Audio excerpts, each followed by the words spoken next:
Welcome to Not Milk Never Milk. Subscribe if you're lactose intolerant. You start by confirming you have admin rights and the device unlocked. That prevents permission errors. Next, open Control Panel or Settings and navigate to Accounts, then Sign-in Options. This takes you straight to Credential Tools. Once there, choose Credential Manager or the platform equivalent. This is where stored network usernames and passwords live. Make sure to pause and verify the account listed is the one you intend to change, so you don't remove credentials used by other services. You now focus on the network entries.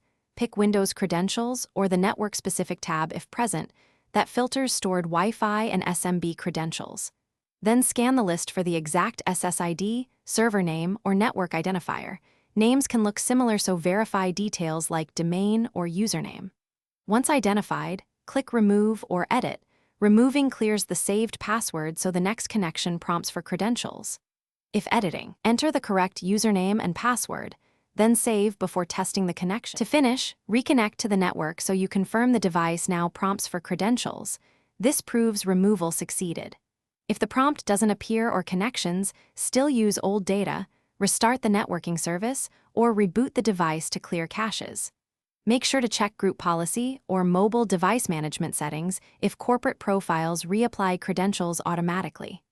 One key troubleshooting tip: if profiles reappear, remove the profile from Device Management or reset network settings to ensure no policy or cached profile restores the credentials. Thanks for watching. If this was helpful, leave a like and consider subscribing. See you next time.